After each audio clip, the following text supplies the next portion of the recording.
I don't know what Jerry Jones' long-term plan is, but I'm sort of hoping that by the time we get to training camp, we'll have some sort of idea.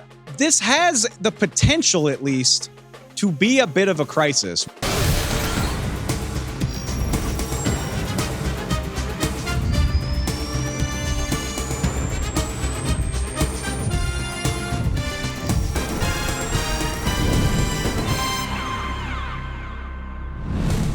Welcome into the NFL on Fox podcast. I am your host, Dave Helman. As usual, we've got another jam-packed show for you as we inch closer to the start of the 2024 NFL Draft. It is next week, as a matter of fact. Going to dive into a fun topic, the biggest mysteries at the top of this draft, teams, selections, spots in the draft that we just can't quite figure out. Going to have a fun conversation with our NFC East reporter, Ralph Vacchiano, about that in a bit. Also, speaking of the draft, continue our look at this year's class. Illinois defensive tackle Jer'Zhan Johnny Newton dropped by the show. If you're unfamiliar, one of the most exciting D tackles in this draft class, a sack machine, a pressure machine. Johnny's also been dealing with a foot injury during this draft cycle, so actually going through his pro day today, if you're listening to this on Tuesday, he'll be working out for NFL teams right about now. So you're going to want to hear what he has to say about where he's at, how he sees himself in this draft class. Really fun conversation with Johnny Newton. For that, plus plenty more coming your way, make sure you're subscribed to our channels. Make sure you find the show on Spotify, on Apple Podcasts. Maybe give us a review if you want to. We're on YouTube at NFL on Fox. Wherever you get your podcasts, wherever you get your news, more conversations like this coming this week, next week, leading up to the draft, as well as recapping the draft. We got you covered. And like I said, like I always say, the news cycle never stops, even with the brief breaks that we take. Plenty of stuff going on since the last time we were on your channel.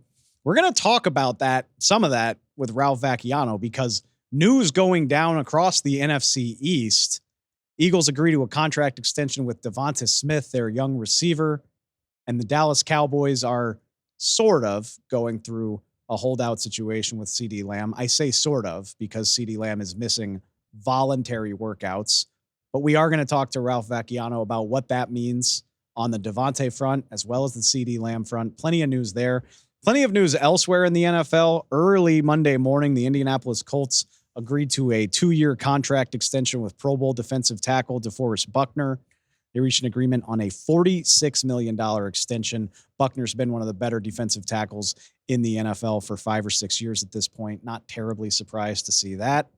Not terribly surprised to see that the New York Jets unveiled their new uniforms. I am a little bit surprised that, to me, to my untrained eye, they don't look a heck of a lot different from the ones they wore last year, but I guess they did make some tweaks. The Jets debuting some new threads. Head on over to social media if you want to see that. Apparently, the Jacksonville Jaguars are also debuting throwbacks. And yes, like I told my producers, you are getting that old. The Jags debuted as a franchise in the mid-90s. That was 30 years ago. So yeah, a 90s jersey can be considered a throwback, in my opinion. Can't wait to see what that looks like from the Jags. I think that catches us up on most of the happenings. But like I said, we had our NFC East reporter, Ralph, coming on anyway to talk about the draft. Why not talk to him about the big news going on in Philadelphia, as well as some other NFC East notes?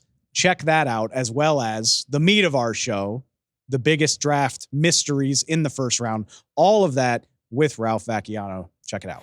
Ralph, really happy to welcome you back to the show, man. And I swear we didn't draw it up this way. It just worked out. But the day we're scheduled to have our Fox Sports NFC East writer on, a whole bunch of NFC East news pops up in the news cycle Monday morning. So let's get into it. It's very fitting. For starters, the Philadelphia Eagles now have one of the best, but also the most expensive wide receiver duos in the NFL. They signed DeVonta Smith to a 3-year extension, $75 million. I think I saw $51 million guaranteed. The money, to me, it's slightly interesting, but what makes it more interesting to me and more impressive is that the Eagles were able to get this done as early as they were. and get, a star receiver under contract after just his third season in the NFL. Yeah, this is what the Eagles do, and it's why they're able to sort of sustain their greatness or their ability to compete for playoffs and Super Bowls and whatever. They like to sign guys ahead of time, and players want to sign ahead of time with them. I mean, when you look at DeVonta Smith, they've locked him up now through 2028. They picked up his fifth-year option, gave him 3 more years on top of that. The extension's worth $25 million a year. That makes him right now, that average for those 3 years makes him I think it's tied with A.J. Brown for fourth highest paid receiver in the league. There's a good bet that had he hit free agency in a couple of years, that this contract would look small. I mean, receiver salaries keep going up like crazy. So maybe it would be $35 million a year then. But he took a chance on them, said, I want to stay here. I want to be part of this organization. They gave him a very fair deal. They've done it with so many players over the years, and so many players, it seems, this offseason, to make sure they keep having that core locked up and are an attractive destination. I keep saying this over and over. It's why I think Howie Roseman is the best GM in the league, because he's not afraid to take those chances. He's not afraid to lock up his guys early when he thinks he has value.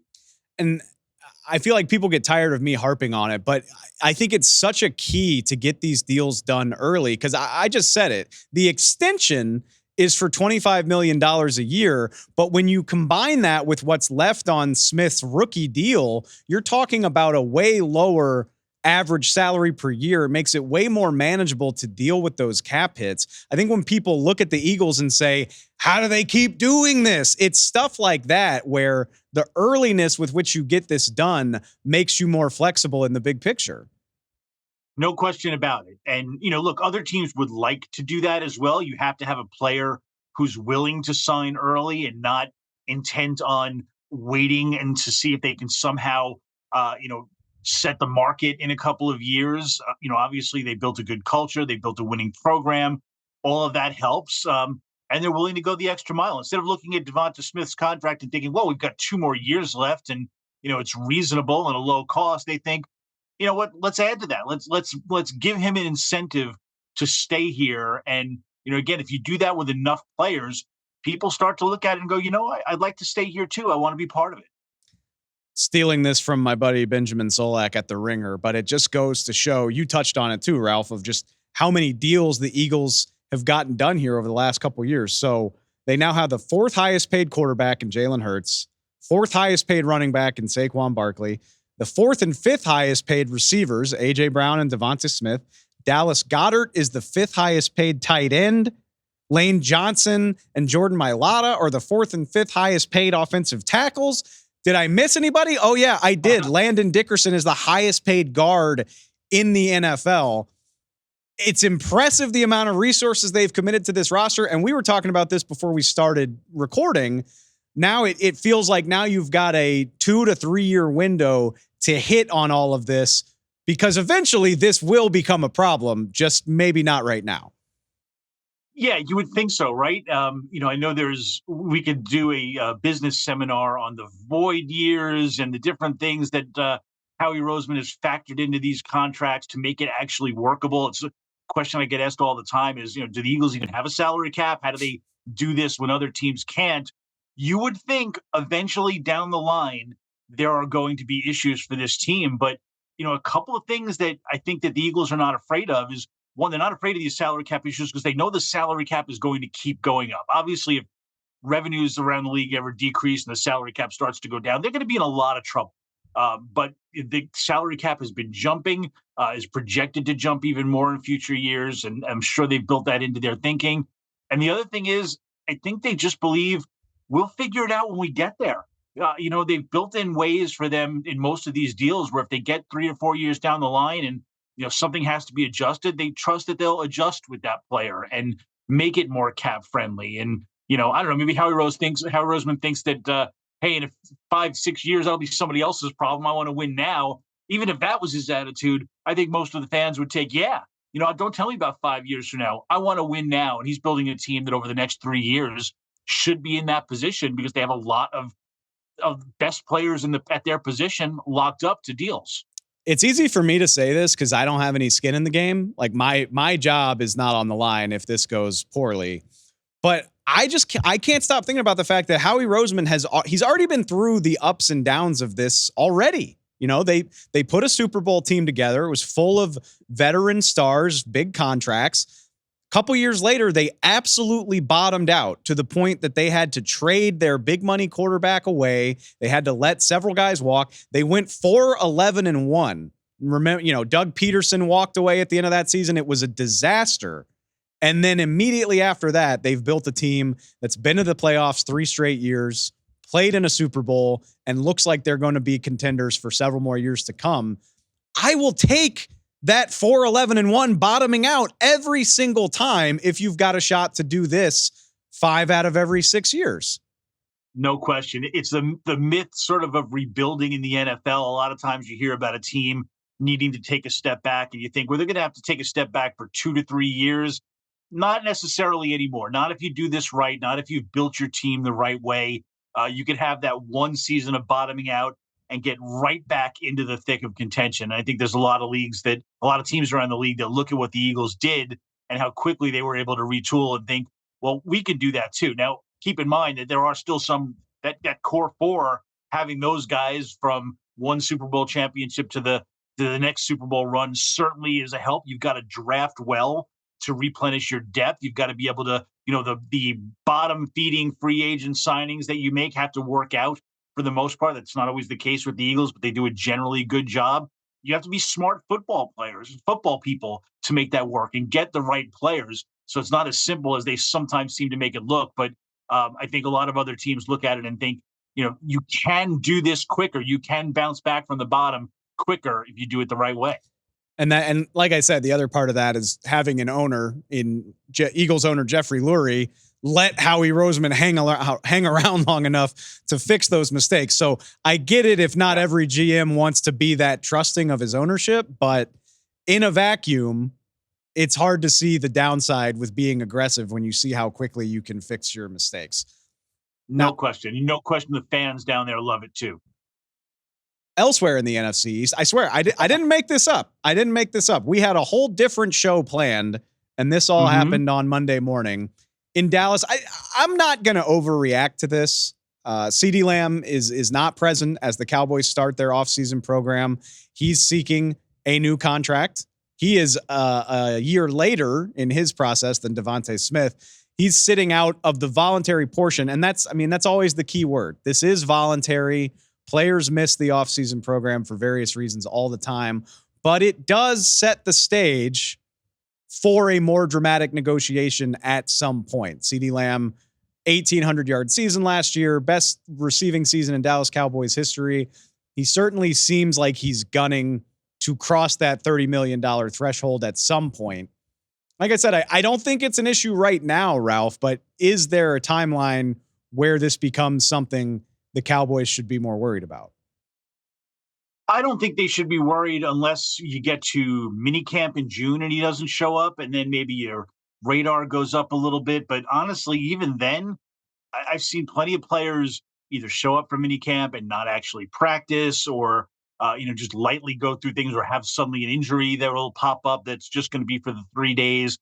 I wouldn't worry about this unless training camp comes and he decides to hold out. Then there's no indication that that'll happen. We don't really know where negotiations stand. If there's been any negotiations with CeeDee Lamb, doesn't look like the Cowboys are doing anything with any of their contracts at the moment, or if they are, they're doing it very quietly behind the scenes. So right now, I'm not worried about it. He's making a statement by not showing up, saying, I want a new contract. We knew that already. We know he's going to be in shape. We know he'll be on the same page as Dak Prescott if they have the summer to work together. So, there's no reason to be alarmed until you get to July, whatever it is, when they open training camp. If he's not there, then you've got a bit of a storyline. But hopefully by then we'll have some clarity on what Jerry Jones is doing and what he means by all in, whether that means signing CeeDee Lamb and Dak Prescott and Micah Parsons, or whether he's going to let them play out what's left on their contracts. I don't know. I go back and forth on this constantly. We've discussed it a million times. I don't know what Jerry Jones' long-term plan is, but I'm sort of hoping that by the time we get to training camp, we'll have some sort of idea.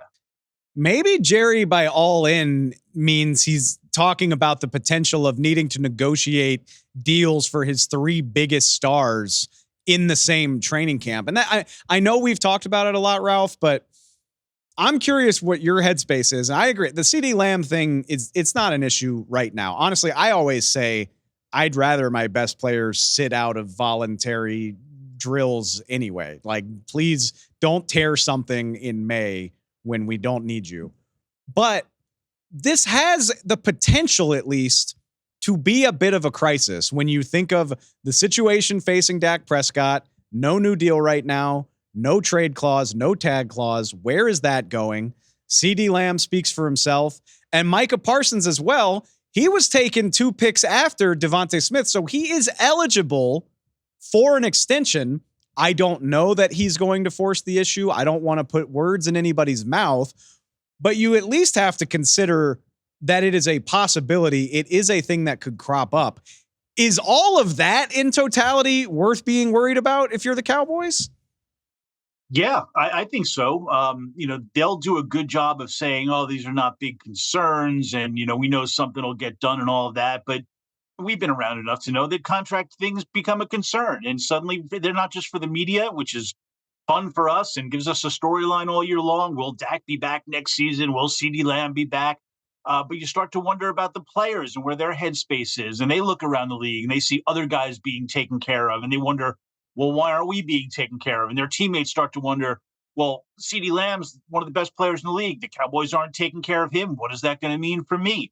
They all think about it, and it becomes a distraction that you don't want. And it becomes an issue that you don't want to talk about and answer to. And we're going to be talking about that constantly. And if there's, an injury that pops up or a slump that pops up, it becomes an even more pronounced issue as well. So if I were the Cowboys, I certainly would want at least Dak Prescott and CeeDee Lamb's future taken care of before I got to training camp. And, maybe before the end of training camp, I'll give them a little bit of a grace period as well. Sometimes it's not until August that these things will get done. But, if they're not going to do that, yeah, that's going to be a storyline all year long. Every interception Dak Prescott throws, every drop pass by CeeDee Lamb, every completion and touchdown that they combine on is going to include a line about, will this duo be together in the future? And what the heck are the Cowboys doing? Why aren't they taking care of them? It's never going to end. Well, I mean, that's just the truest thing I've ever heard as it pertains to like all Cowboy negotiations for that matter. One last thing on CD before we move on. And it's something that you're seeing a lot of talk about, and I get it. I mean, there's 3 receivers from that 2020 draft class that are all gunning for big new contracts right now. Justin Jefferson, CeeDee Lamb, Brandon Ayuk as well. And I understand the logic. Maybe there's a stalemate. Maybe there's a contract Cold War, for lack of a better term, of who's going to sign first and how do we top that? How do we maximize our earning potential? For me, how long does that extend? Like, for starters, how many teams want these guys playing into their contract year? And on top of that, isn't there something to be said for being the first guy to sign, setting the market initially, and just getting it taken care of? I mean, I know you always want to be the last guy to sign because the last guy to sign gets the most amount of money, but it's got to start somewhere, right? I mean, somebody has to make the first move, and I wonder when that happens. It's a good question. There is seemingly a log jam up at the top. And obviously that's an individual decision for the player and his agent. Do you want to set the market knowing that, if you're CeeDee Lamb, you're going to get the highest paid contract in history for a receiver, and it might last 2 days before somebody beats that. Are you going to then be upset that, gee, I only got 30 million when I could have gotten 31? That's an individual decision. I wonder with some of these receivers too, how much it factors in their situation and other players. If you're CeeDee Lamb, maybe you're inclined to sign sooner than later to get your money, but are you worried about, well, who's my quarterback going to be in a year or so with Dak Prescott's situation there? I'm sure Justin Jefferson's thinking similar things about, well, what's the situation going to be over the next couple of years? Do I want to lock myself into that? Or do I want to become a free agent where I can pick my situation knowing that there'll be multiple huge offers as well? So there's so many factors. somebody will sign first eventually. When that'll be, I don't know, but it's going to depend on what that player feels about his situation, what advice he's getting from an agent who undoubtedly will want to set the market at some point. I wonder if Brandon Ayuk's trade status has anything to do with that. And I know the report came out over the weekend. He hasn't requested one. I still think it's on my radar as far as things that could happen here in the coming weeks with the draft coming up. We'll keep an eye on how that affects everything. All right, Ralph, now let's get to why we actually brought you on, which we're calling this draft mysteries, some of the teams and the spots that are the toughest for us to figure out with the draft coming up next week. And I wanted to start here with your specialty because I think one of the most interesting teams, if not the most interesting team, the hardest one to figure out, that would be the New York Giants, in my opinion. And you actually wrote a wonderful story about this for FoxSports.com this week, just about the decision facing the Giants of whether or not they draft a quarterback, whether or not they need to trade up to do it, and the implications of that, not just knowing that they have Daniel Jones under contract, but the guys that signed that contract, Joe Shane and Brian Daboll, are now looking to potentially replace Daniel Jones a year and some change later. Where do you see the dynamic of all of that as it stands right now with just under 2 weeks until the draft? Well, I mean, it's fascinating to me because if you're drafting another quarterback, no matter what your reason is, so soon, I mean, a year after signing a quarterback to a $40 million a year contract, you're essentially saying that contract was a mistake.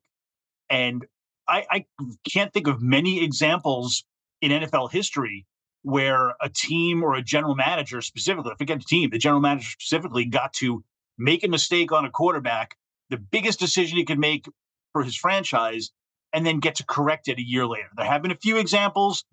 There aren't that many. And I think they're going to get away with this one if they do it by saying, well, we didn't foresee Daniel Jones's injuries being such an issue. That's the excuse I guess I get the most by hearing from the Giants. And this is why we're considering it. It's not that we don't believe in Daniel Jones. Our view of his ability is the same, but there's been so many injuries. He's coming up a year where he had a neck injury and a knee injury.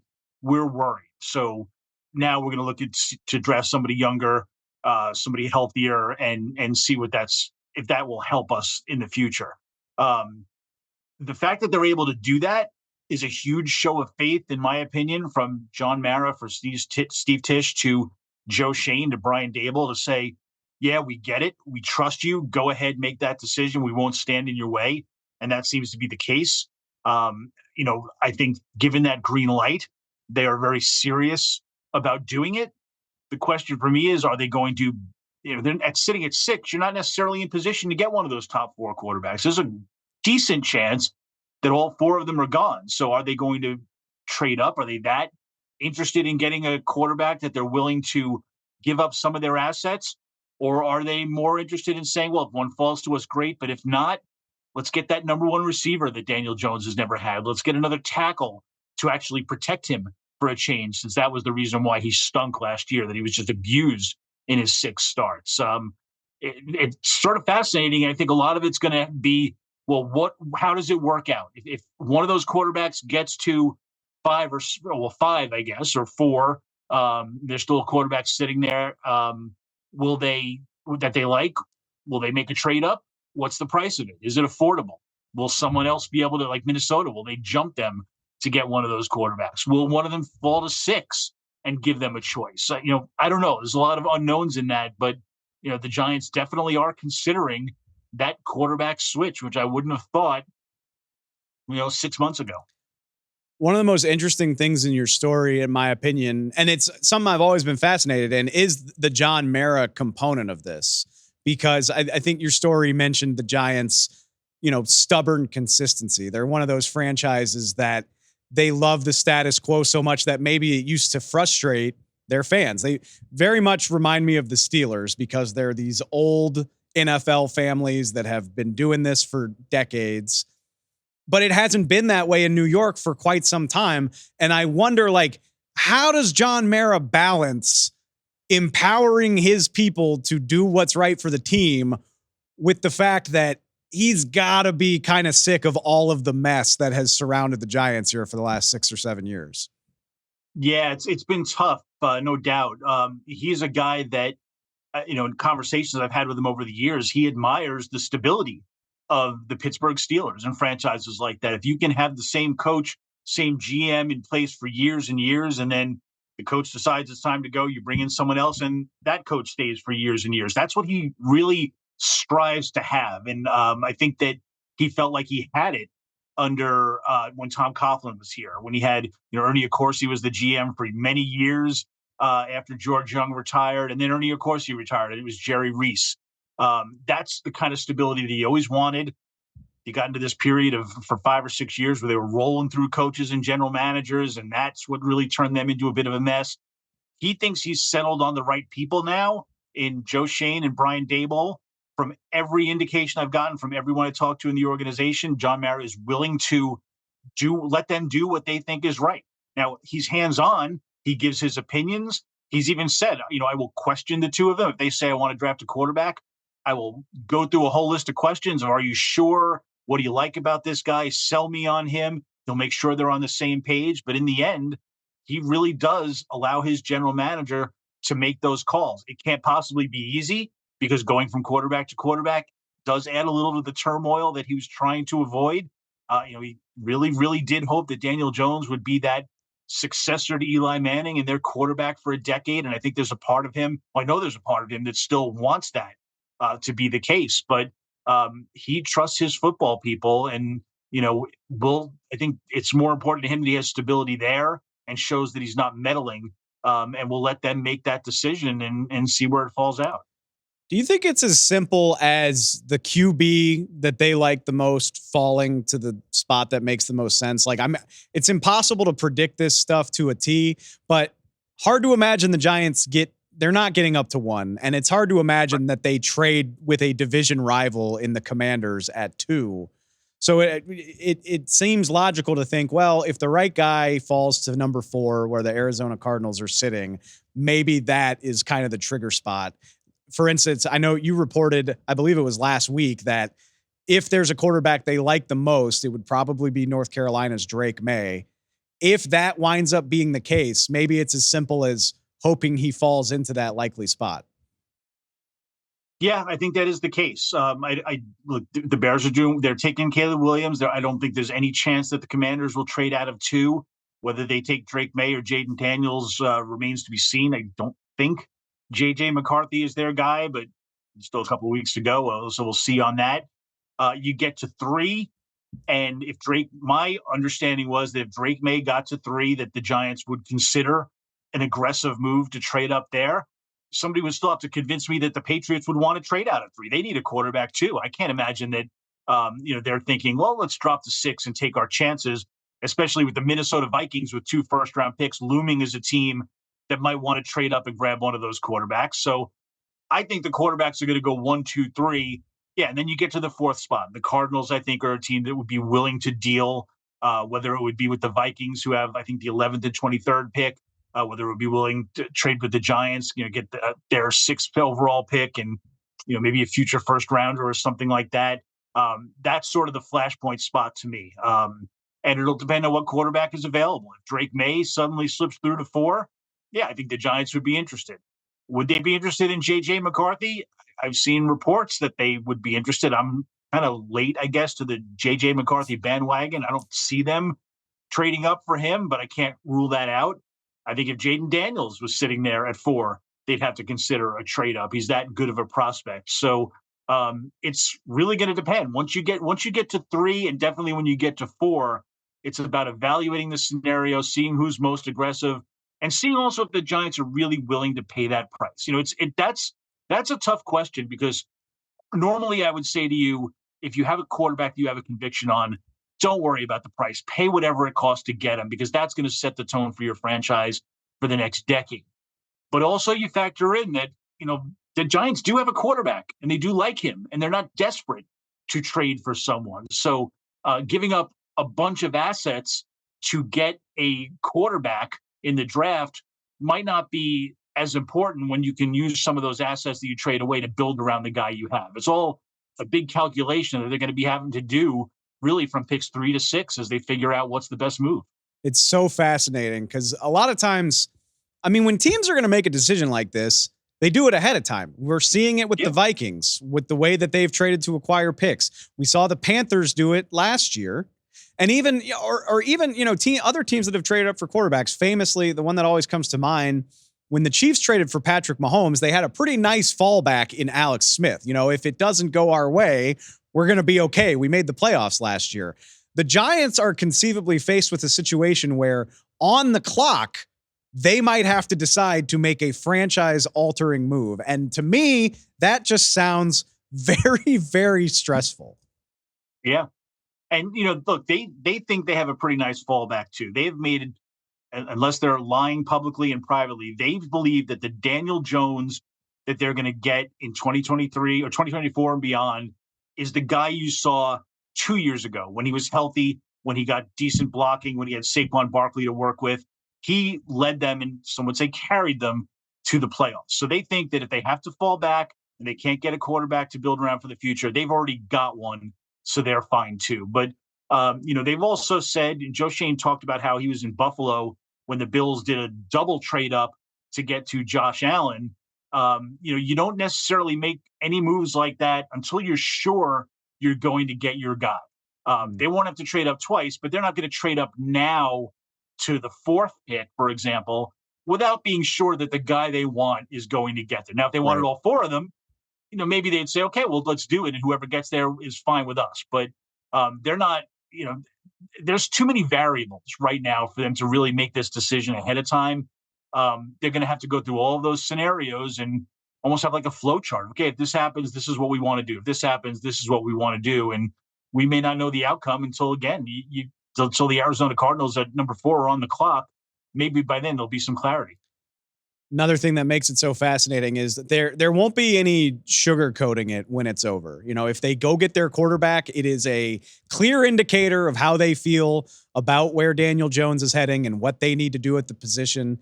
And if they pass up the opportunity to go get a quarterback for a right tackle or a receiver, I can see the logic in that. But you're also passing up an opportunity to have a top 10 pick, a highly valued pick, and say, no, we're good with trying to build on what we have. Like I said, there's no half measures here. You're either all in or all out on Daniel Jones, depending on what they decide. You'd certainly think so. You're all in if you don't take a quarterback because you're going to get that number 1 receiver. I'd be blown away if they don't take one of those 3 receivers. They've fortified their offensive line. They think. They don't have Saquon Barkley, but they've got Devin Singletary. They got some pretty good running backs behind him who can do at least a little something for that offense. They think he'll be in a better situation, and they will be committed to building around him probably for the next couple of years. If they draft a quarterback, of course, logic would tell you that's their guy. Daniel Jones's time is done. I will say, though, that John Mara did say at the owners' meetings, I'm fine with having 2 quarterbacks and let them compete for a job.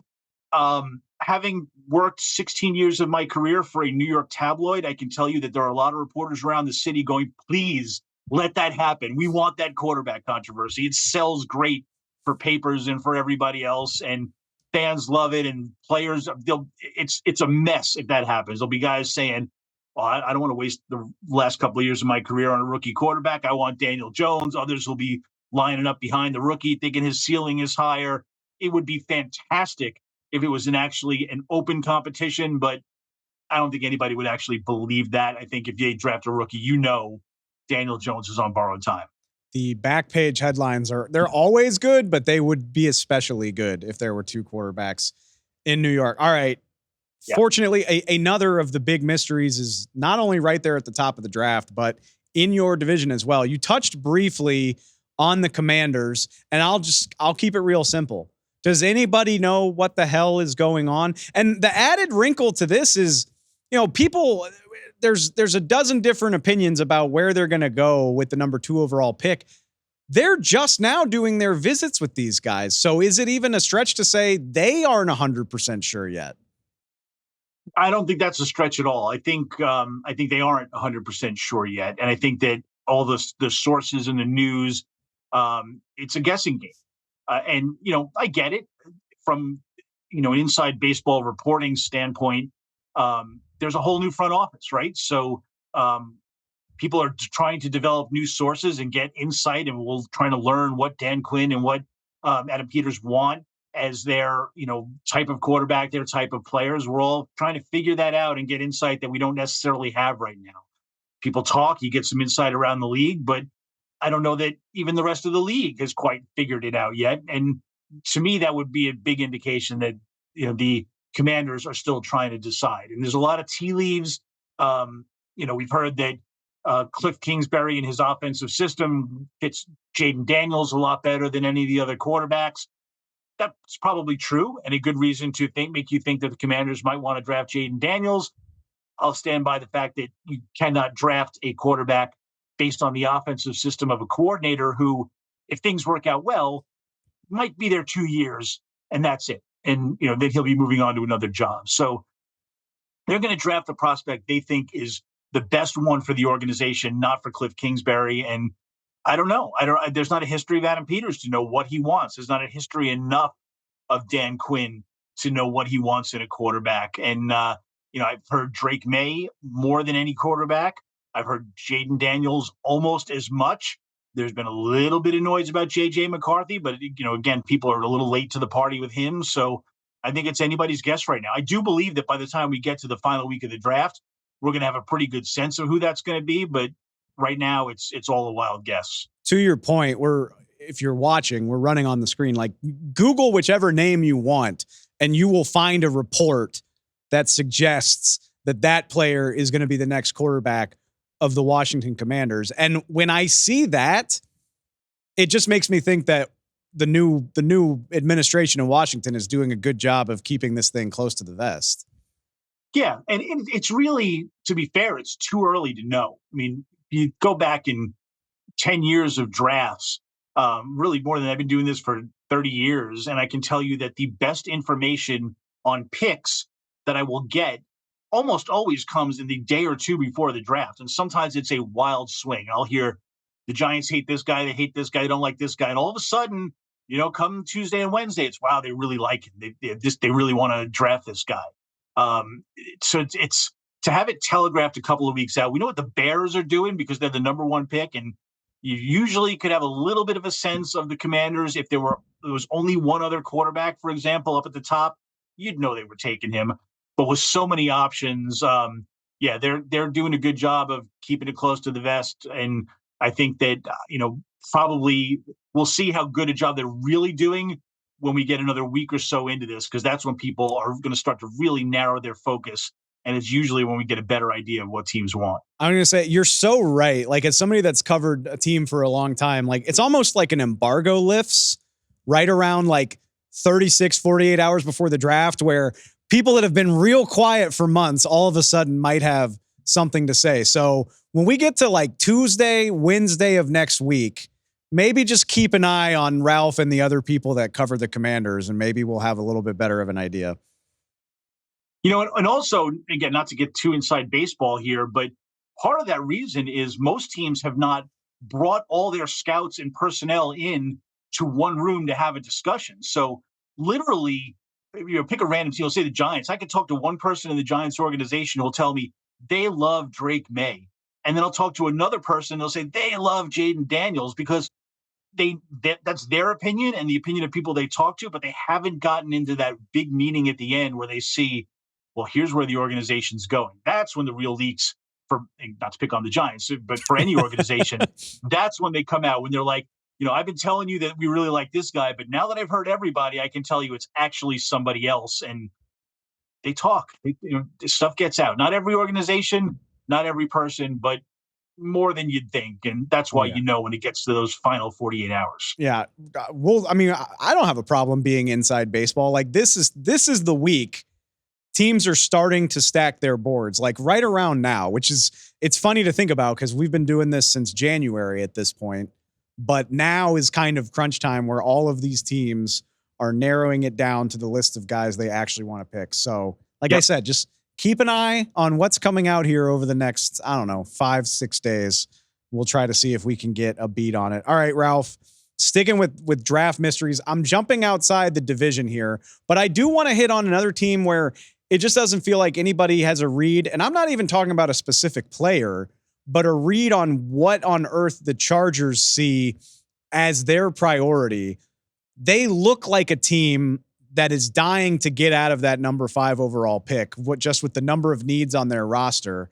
But at the same time, much like the Giants, they sure could use a wide receiver. They sure could use an offensive tackle.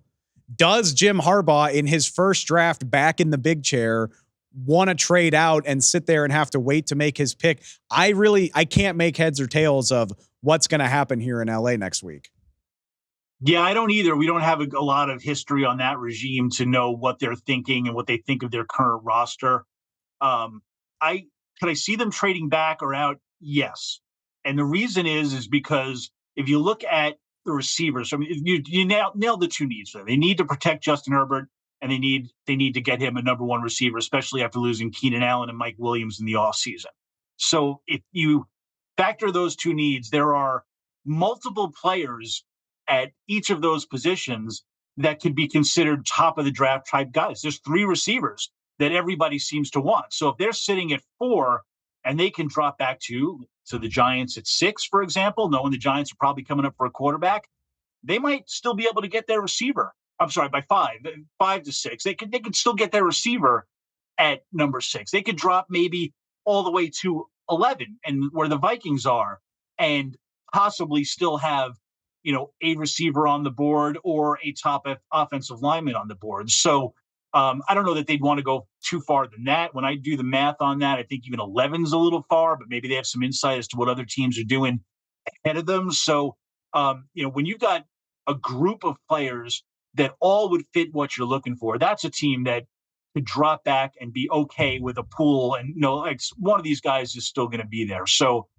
I think a trade back for them makes most sense. I think, honestly, that's the spot to me, even more so than the Cardinals at 4. That would be the team to look for if you're looking for a trade. But in the end, it's also going to depend on how they value those players that are on there. They're looking at an offensive lineman. I think we got to get the guy who's the best tackle. They'll stay put. And we don't really know what Harbaugh wants to do, what he's going to be allowed to do there, until we actually see him in action with this organization. The interesting thing about the Chargers for me is a lot of times when we have these conversations about bad teams picking at the top that have a lot of holes to fill, most of them don't have a record-setting quarterback on his second contract. Justin Herbert's only 26. It's not like time is. It's not as if time is running out, but all of a sudden, it kind of feels like time is of the essence. I mean, you have a guy who, he's definitely top 10, no matter how you feel about him. I think it's totally fair to say he's a top 5 quarterback, if that's how you feel. My point's not to really rank Justin Herbert in the quarterback hierarchy, but they've got to put a team around this guy as quickly as possible. And I wonder, what do you view as more valuable? The best possible playmaker, whether, let's say it's Malik Neighbors, a talent of that caliber, or trading out and having 2 to 3 more opportunities to add talent later on. I mean, I guess it's a quality versus quantity type of thing. Yeah. Look, I think that the Chargers have been possibly the worst coach team in the NFL over the last couple of years. I think that they've had the talent to be much better than they actually show on the field. So I don't think Harbaugh is coming in there with nothing to work with. Obviously, he's got the quarterback. I think there's some really good pieces there. I think I don't even think the offensive line. I think there's enough pieces there where you could work, a little bit more blocking than Justin Herbert was able to get in the past. So if I were them, I wouldn't think of this as, well, I really need multiple pieces. I think you can focus on the 1 or 2 standouts. And, especially after losing the top 2 receivers on your team in the offseason, if you can get a guy like, Marvin Harrison or Malik Neighbors, get him. And, you've got the quarterback that's going to throw to him, and you can get offensive linemen in the second round or later in the draft and be able to build a strong line in front of him. Maybe get some veteran free agents that are still out there, just to be, kind of guys who hold their place for a little bit. So If I were them, I'd go for the top tier talent, get that number one receiver. Don't go for a second tier guy later on. Don't worry about having to get more assets. I think you've got enough of a base of talent there that with good coaching and a couple of stars in a couple of the right places, they could be a playoff team sooner than later. Not surprisingly, all of these mysterious teams are the ones where I could outline 4 options for them, and all of them sound pretty good to me. So good luck to those guys figuring out which is the best path forward. One more thing I wanted to ask you about, and it gets hard to predict anything after the first 10 to 12 picks in the draft. I get that. But one thing I can't stop thinking about is the notion of a trade up into the end of the first round on Thursday night. I noticed we talked about the Eagles at the top of the show. If Howie Roseman feels like getting aggressive, Philly's got 2 second round picks that they can play around with this year. The Washington Commanders have, it feels like, half a dozen premium picks after the second one. Do you see a team, or is there a spot at the end of the first round that interests you as far as a team trying to maybe get a little bit crazy and move up on Thursday night? I think it's possible. It really depends, as you know, as to who falls, who's there at the end of the first round. There's a couple of interesting quarterbacks that I think are going to drop. Bo Nix, Michael Penix, who are probably second round guys. But if you're a team that needs a quarterback and you weren't able to get one of those top 4, maybe trading into the bottom of the first round to make sure you get your guy will be worth it. If there's a tackle that is really high up on your board that suddenly slips, or a receiver that you liked outside of those top 3 who fall, you're going to try to jump in, and you're not going to care about, well, I had to give up a second or a third round pick to get in there. Those teams that you look at are anybody that's got a lot of picks. The Washington Commanders certainly are that type of team. They're going to get their quarterback at number 2, but they've got a couple of second round picks. I think it's 36 and 40 of their next 2 picks. They're pretty high up, and if they can use one of them to get a guy who's, another offensive lineman, which they desperately need. You probably don't need to jump up for a receiver. Maybe there's a pass rusher that's sitting there around 26, 27 that they think, I've got to get this guy, or a cornerback that they need desperately. It's worth it to give up some of the depth of picks. That's why you get all these picks. You don't want to draft, 10, 11 players. You want to be able to use those picks to move up when you have a conviction on a guy. So I could definitely see some action there, and especially if those quarterbacks, tend to be. I can't even think of a team that might have multiple picks, but maybe a team like the Atlanta Falcons, who's thinks, oh, I like one of these quarterbacks. I'm not going to take them. I'm not going to get them at 8. So maybe I can use my second round pick and something else to jump back in at the end of the round.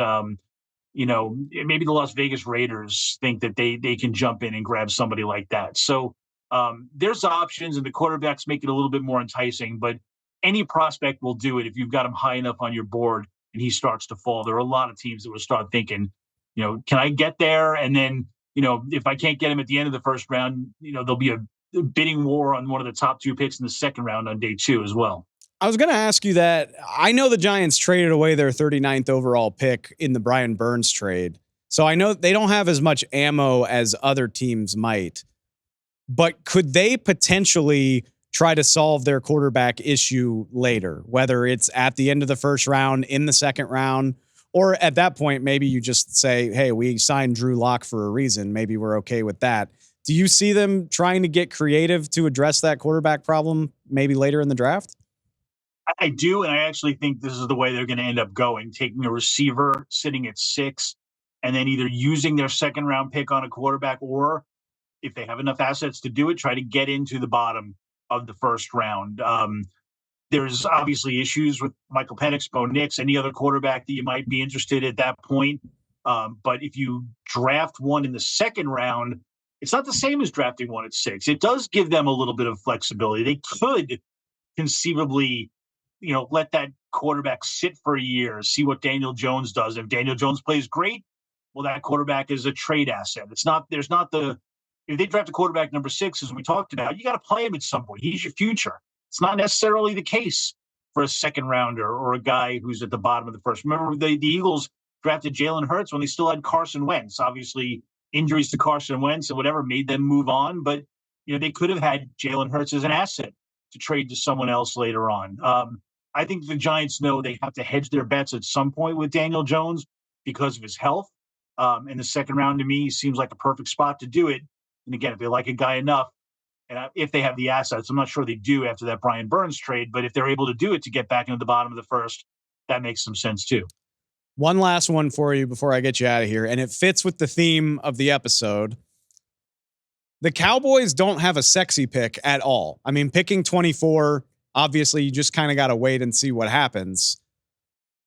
But do you have a read on what they might do? Because what makes them a mystery is that by doing nothing in free agency, they have so much that they need to address and so little to address it with. Where do you see them going with that? Yeah, I think they're an easy read because it's, you're trying to do the math here. 1 and 1 is supposed to equal 2. So they keep losing key players in free agency and don't fill those holes. So you would think the draft would have to be filling those holes. They haven't signed a running back to replace Tony Pollard, but they're going to have to draft one. Probably not a first rounder. So, okay, move on. They lost their center early in free agency. They're going to have to draft one. Well, late in the first round, that's a pretty good spot for an interior lineman. They've lost edge rushers. They haven't re-signed Stephon Gilmore. They could use a cornerback, although they're pretty deep in that spot. I don't think they'd look at a receiver there. I don't think, they're thinking, oh my gosh, we're going to lose CeeDee Lamb at some point. Let's get his replacement ready. They could use a third receiver, but that could be later in the draft. So it looks like to me a good spot for an offensive lineman, whether it's a center or just an interior lineman. So they have some options in the middle. They could certainly use some edge rushing help. I think there's, a couple of options they can go, but to me, just look at every guy they've lost in free agency. They haven't replaced him yet. They've left the glaring holes. Like, it's almost like a trail leading up to we have to draft a guy for this spot. And it's honestly, that's putting themselves in a bad position too, because most teams want to say, well, we're going to draft the best available player. Right. They're not really in that spot right now. They have holes they absolutely have to fill before the draft is over. Oh, don't worry, Ralph. You've done this long enough. You know damn good and well they're going to say it was the best available player no matter what. Absolutely. It's a miracle how for every team in the draft, that always works out. The best available player fills a need. This is what we were hoping for. We couldn't believe he was still there. Exactly. He was the next guy on our board. I've heard all those cliches. I might have believed them in my first year of covering the NFL, but I don't think any time after that. Maybe the mystery with the Cowboys is, will they draft a tackle and leave Tyler Smith at guard, or will they draft an interior lineman and move Tyler Smith to tackle? That is the mystery in Dallas. At least that's what it looks like from the outside. Interesting times in the NFC East, interesting times across the league. We're just under 2 weeks, just over 1 week, however you want to spell it, before the NFL draft mercifully arrives. I'm ready to see these picks. I don't know how much else there's left to say, but Ralph, I appreciate you going through it with me, man. Thanks so much for coming on. I'll talk to you soon. All right, Dave, take care. Thanks a lot. Thanks one more time to Ralph for stopping by. Now, as promised, a really fun conversation with a really fun 2024 draft prospect, Illinois defensive tackle Jer'Zhan Johnny Newton, talked to me about his pro day, his injury status, where he sees himself in the NFL, and plenty more. Check out that conversation up next. All right, on now with Illinois defensive tackle Johnny Newton. Johnny, thanks for the time, man. I always try to lead these off with like what's going on in your life right now. What does your schedule look like? But it's especially interesting for you because as we're recording this tomorrow, you had an injury you were dealing with last football season, heading into the spring, and you've got your makeup pro day on Tuesday. Is that right? Yes, sir. Tomorrow, in a few hours. So, walk me through this. Like I said, you had a Jones fracture, I believe. Got that repaired in January. I mean, what's this wait to get on the field been like? I mean, I would guess it's probably pretty frustrating having to wait to show off your stuff. 1,000%. I mean, I grew up watching the combine, so being able to go to that, not being able to participate, it was frustrating, but I was just happy to be there, honestly. I knew my circumstances, and I knew what I had to do to get back healed, get back right, and just been waiting for this day. So clearly, I mean, you're going to work out, so I assume you're medically cleared. But what's the status of your injury? What have you been working on for your workout on Tuesday, and what do you think that's going to look like? I'm fully healed now. Everything's full go. So just ready for tomorrow. I've been working on speed, a lot of position work, been working on everything. So for sure, tomorrow you'll see. For anybody that's not familiar with Johnny Newton, first of all, go turn on some highlights because very, very fun player. But on top of that, I mean, you're widely seen as one of the best, if not the best, defensive tackles in this draft class. So with the wait to go through this workout, I mean, what kind of feedback are you getting from teams that want to know about your health? I got to imagine there's going to be a pretty big turnout in Champaign on Tuesday to see you go. Yeah. I mean, I just been telling teams that I'm fully healthy now, fully healed. I played half the season on a broken foot, so just wait to see what I could do when I'm fully healed. That's all I've been saying. So let's talk about that. I've got you at 103 pressures over the last 2 seasons. You led major college football as far as interior D linemen go, and that goes along with 8.5 sacks, 22.5 tackles for loss. What is your secret? What is your key to causing disruption, getting pressure in the backfield? That clearly seems like such a big strength of your game. Yeah, I didn't even know I had that much pressures. That's crazy. Pushing P for sure. But man, just my pre-snap awareness. Coach giving me the keys, the tools throughout the week. I know what's coming, when it's coming. On certain downs, I know what plays, what teams want to do. So it's all my pre-snap recognition. Then on the field, just using my natural talent, my skills, and my speed to be the offensive lineman. Also, getting paid out there. I mean, hey, if it translates, I have a feeling it's going to work quite well for you, man. I just out of curiosity, I'm watching you do your thing on tape, and you see, the big pass rushing defensive tackle wearing number 4. I'm always curious. I love a D lineman wearing like a single digit. Was there any reasoning for that? Man, I wanted that swag. It's always the skilled players, man. Like, show the big boys some love.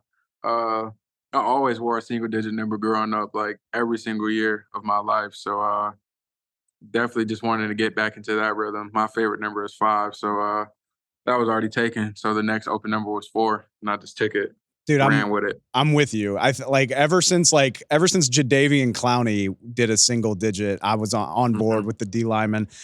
Unfortunately, I think you'll probably have to change when you get to the next level. I don't think D lineman can do it, but I mean, I'm sure you can find something that still has some swag though, if I had to guess, right? For sure. So you mentioned, I mean, this is what we led the interview with. You were dealing with the foot injury. You still didn't miss any time. That's the other very remarkable thing about your resume. You played through a lot of last season with a fracture in your foot. You averaged 62 snaps per game, which is a lot for a defensive lineman. And correct me if I'm wrong, but I don't think you missed any games during your college career, right? Not at all. So you play defensive line, man. That's as physical a position as there is. Like, what is the key to durability like that? Do you view that as a strength of your game? Yeah, for sure. Definitely how much snaps I played. I think I played the most snaps for interior defensive lineman this year. That's just recovery. Honestly, getting in the cold tubs every day, the chambers, the boots, definitely heavy on recovery. And then my diet, I feel like my diet has helped me out a lot. Always feel refreshed after getting a good meal in. So, and then conditioning, hella conditioning, doing stadiums, running after practice, fully padded, just trying to stay on top of the game because I knew I was going to play a lot.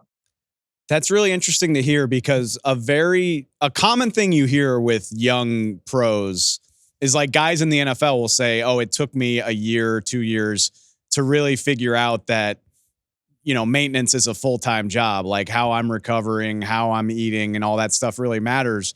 And you figured it out before you even got to the league. What do you attribute that to? Just our strength coaches, our trainers here. I mean, Coach B coming from the NFL, he knew about all the recovery tactics. We even got recovery tights here. So just been utilizing everything I got in the building, honestly, to the fullest. So I think most people that talk about you, Johnny, talk about you as like a pass rushing 3 technique, and I totally get it. But you also, I mean, you played all over the alignment at Illinois. You've done a little bit of everything. Yeah. I'm curious, what do you see as your strength? What do you like to do? Where do you like to play? And then also maybe what do you see as something that you want to work on when you get to the NFL in terms of making your game more well-rounded? For sure. I mean, like you said, pass rushing, that's my bread and butter. I feel like I could wake up in pass rush.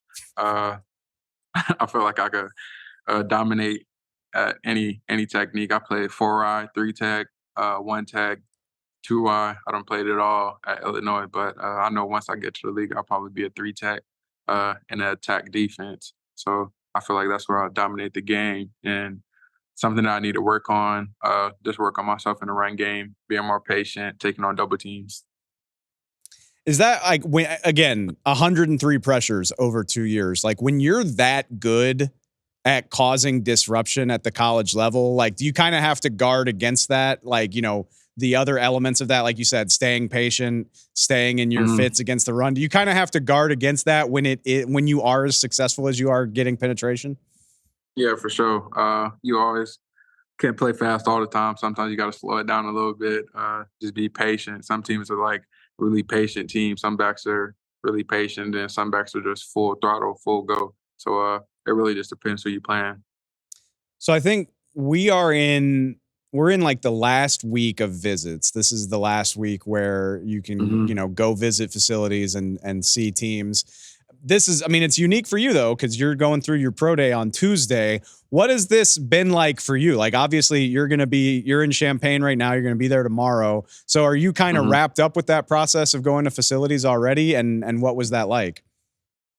Hey man, I'm going on a visit tomorrow after my pro day. So, amazing. Amazing. No rest for the weary, right? Not at all. The draft next week?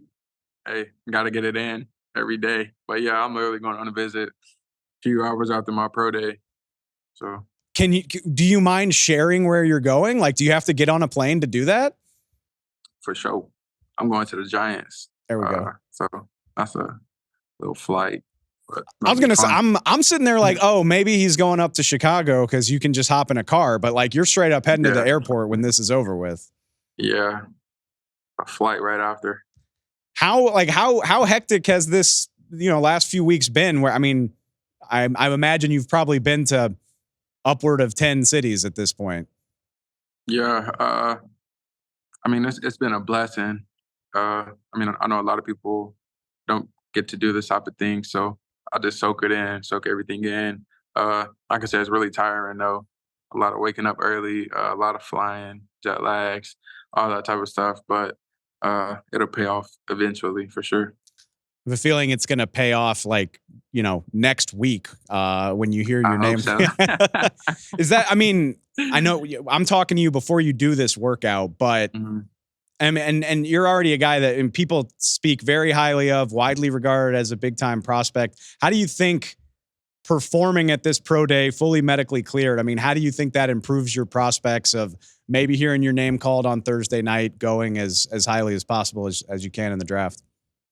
For sure. All I want to do is show these teams that I'm fully healed. I'm full go right now. They know I could play ball. Like you said, just turn on the tape. That's given. A lot of teams' concerns was my health, and that's why I'm just going out tomorrow, showing them that I could do it at a high level, and do it fastly. One last thing I wanted to ask you. So not only you're one of 5 brothers, right? And all of y'all played pretty major college football. Am I right about that too? Correct. So what? Except my youngest. What's that? What's that dynamic like, and what kind of impact have your brothers had on you? And I don't know, maybe the way that y'all push each other in your development and your separate careers. For sure. Like some mornings, man, because we work out early, like 6 a.m. Like, man, I do not want to go work out. But I mean, my brother finna go work out. I'm not finna be the oddball staying home just laying down. So I felt like it was always that motivation piece, like just getting up and going to do it, being like my brothers. I feel like that's where my work ethic came from, seeing my brothers work so hard. I never wanted to get outworked by nobody, even my own brother. So just always trying to outwork them, do the extra work, and us working together, just trying to be great. Like you said, we all played sports, Division 1 as well, except my youngest brother. But I mean, he's about to be in that position soon. So we've just been working since I was probably like 6 years old, and to this point now. And your youngest brother's like a high school recruit right now, right? Yeah, he's a 4-star. So he's got the perfect support system to help him through what's coming over the next 4 or 5 years, if I had to guess. 1,000%. He got the blueprint. All he got to do is do it. I love it, man. That's really cool. Hey, I mean, not that you need to hear it from me, but go out there and kill it on Tuesday, dude. I love watching you play. Can't wait to see where you end up, Johnny. Thanks for taking the time, man. Thank you. I appreciate y'all. That does it for the show. Thanks again to Ralph. Thanks again to Johnny. We will be back in your channel on Thursday. Make sure you're subscribed to Spotify, Apple Podcasts, wherever you get them. Go find us on social media at NFL on Fox Pod. Like I said, Thursday. Make sure, plenty of good writing going on at foxsports.com and on the Fox Sports app. Make sure you go give Ralph's story about the Giants options at pick number 6 a read, as well as so much other content from all of our Fox Sports writers. The draft just over a week away.